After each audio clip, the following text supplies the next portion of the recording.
Сәлеметсіңдер ме оқушылар? Сабағымыздың тақырыбы түркілер және олардың өмір салты.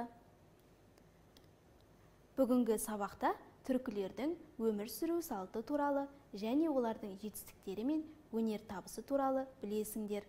Қазақ халқының шежіресін бәйтерекке теңейді. Бұл ағаштың діңі. Қазақтардың бабалары сақтар, ғұндар, түркілер. Олар туралы не білесіңдер? Еске түсіріп көріңдер.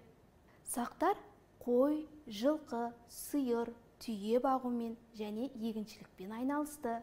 Сақтардың билеушісі Томирис болды. Сақтардың салт дәстүрлері олардың тұрмыс тіршілігі ғұндарға ұқсас болған. Сақтар мен ғұндардың тілдерінде айырмашылық болғанымен, олар бірін-бірі жақсы ұғынған. Ғұндар көшпелі мал шаруашылығымен айналысты. Оларда қолөнер жақсы дамыған. Ғұндардың билеушісі Атилла болды. Ол басқа елдерге көп саяхаттаған адам. Ал түркілері болса ғұндардың ұрпақтары. 6 ғасырда қазақ жері түрік қағанаты мемлекетінің құрамына кірді. Түркілер көшпелі және отырықшы өмір салтын ұстанды. Түркілердің мықты атты әскері болды. Сонымен қатар олар түйе, жылқы, қой бақты. Малдың етін, жүнін шаруашылықта пайдаланса, ат, түйе, көлік болған.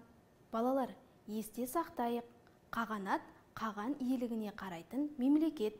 Ал қаған дегеніміз ертедегі түркі қағанаттарының басшыларына берілген ең үлкен атақ. Картаға назар аударыңдар. Мысалы, түрік қағанаты кезінде Византия, Иран елдерімен байланыс жасаған.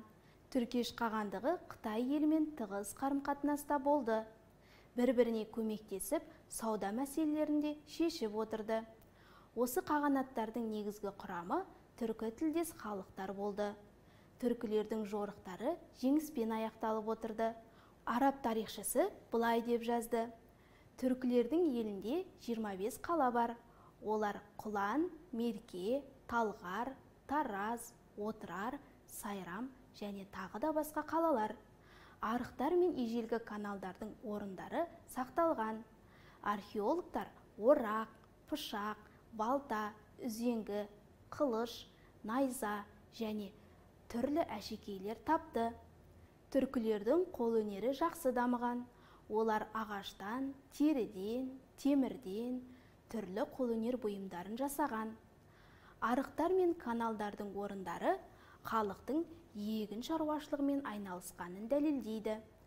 Қару-жарақтардың, еңбек құралдарының және әшекейлердің табылғандығынан қолөнердің дамығанын болжауға болады. Суреттегі түркілердің өнер табысын анықтап көрейік. Бұл жаңалықтар адам өмірін қалай жеңілдетті? Түркілер ер-тоқым мен үзеңгіні ойлап тапты. Үзеңгінің көмегімен салт атты жылқыға мінеді және аттың үстінде отырғанда тепе-теңдікті сақтайды. Қатты ер-тоқымның үстінде отырып, үзеңгіге аяғын тірейді. Салт атты садақпен оқ атқанда және найзамен шайқасқанда өзіне сенімді болады. Бұл шайқасты жүргізудің әдісін өзгертуге мүмкіндік береді. Сонымен қатар түркілердің 38 таңбадан тұратын руна жазуы болды. Түркілер жиналмалы киіз үйді ойлап тапты. Ол киіз үйді санаулы сағатта бөлшектеп және жаңа жерге қайта құруға болатын. Түркілерден көптеген ұлы ғалымдар шықты. Бейне материалға назар аударайық. Неге барлығы Әл-Фарабиді әлемнің екінші ұстазы деп атайды? Әл-Фараби бала кезінен өте зерек, білімге құмар болған. Сол құштарлығының арқасында ол 12-16 жас шамасында саяхатқа шығады. Сол замандағы әлемнің мәдени орталықтары Хорасанда, Дамаскіде, Алеппода, Мысырда болып, ғылым мен өнердің, мәдениеттің ордасы әйгілі Бағдат шаһарына келіп жетеді.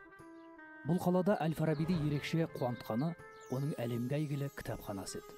Алғашқы кезде Әл-Фараби өзін ақын, әнші, күйші ретінде жақсы танытады. Сол кездің әйгілі ғалымдармен кездесіп, олардан көп тіл үйренеді. Тарихи деректер бойынша ол 70-ге жуық тіл білген. Есейе келе Әл-Фараби ежелгі грек ғалымдарының күрделі ғылыми зерттеулерін зерделей бастайды. Міне, осы кезде ол әлемнің бірінші ұстазы атанған Аристотель, Платон сынды ежелгі ойшылдардың шығармаларымен танысады. Орта ғасырларда Европа елдерінде үлкен рухани дағдарыс басталды. Ғылымның дамуы тоқтап, мәдениет құлдырап жатты. Осындай қиын кезеңде халық ежелгі ғұламалардың, соның ішінде Аристотельдің еңбектеріне қайта оралуды жөн көрді. Бірақ ол уақытта Аристотельдің кейбір құнды ойлары бұрмаланып, оны түсіну қиынға соғады. Осы тұста Әл-Фараби Аристотельдің метафизика, категория, бірінші және екінші аналитика сияқты күрделі еңбектерін оқып қана қоймай, жаңсақ ойлардан тазартып, түсініктетіп аударады. Содан бастап, халық Әл-Фарабидің еңбектеріне жүгіне бастайды.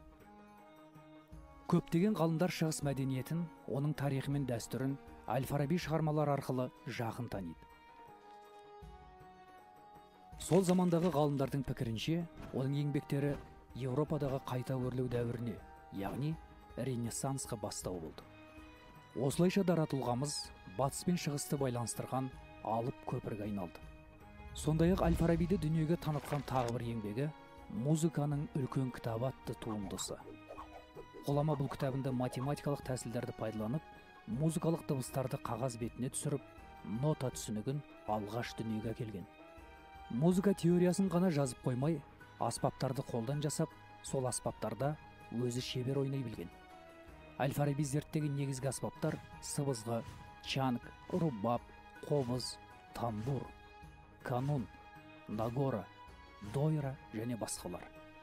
Ғалымдардың шығуы, кемеңгерлік меруерті, ізгі қала тұрғындары, музыканың үлкен кітабы, ақылдың мәні туралы және тағы басқа көптеген философиялық зерттеулер жазған. Ғылыми деректерге сүйенсек, Әл-Фараби өзінің 80 жылдық ғұмырында философия, логика, этика, метафизика, тіл білімі, жаратылыстану, география, математика, медицина, музыка салаларында 150-ге жуық трактаттар жазып қалдырған. Әл-Фараби Аристотельден кейін әлемдік ғылымға екінші өмір сыйлаған үшін шығыс философтары оны екінші ұстаз. Бейнематериалдан Әбу Насыр Әл-Фараби туралы білдіңдер. Ендеше сұрақтарға жауап беріп көріңдер. Әбу Насыр Әл-Фараби неше жасынан бастап саяхатқа шыққан? Ойланыңдар. Дұрыс айтасыңдар. Әбу Насыр Әл-Фараби 12-16 жасынан бастап саяхатқа шыққан. Ол қанша тілді меңгерген? Ол 70-ге жуық тілді білген. Әл-Фарабиді екінші ұстаз деп атаған кімдер?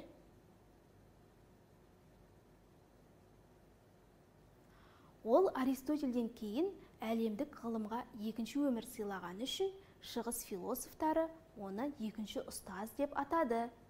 Балалар, сақтар мен ғұндар жайлы білетіндеріңді салыстырып жазыңдар. Сұрақтарға назар аударыңдар. Атақты басшылары кім болды? Қандай іспен айналысты? Сақтардың атақты басшысы Томирис, ал ғұндардікі Атилла болды. Сақтар қой, жылқы, сиыр, түйе бағып және егіншілікпен айналысты. Ал ғұндар болса, көшпелі мал шаруашылығымен айналысып, қолөнер бұйымдарын жасады. Сабағымызды қорытындылайық. Түркілердің өмір сүру салты және олардың жетістіктері мен өнер табысы туралы білдіңдер. Сабағымыз аяқталды. Сау болыңдар.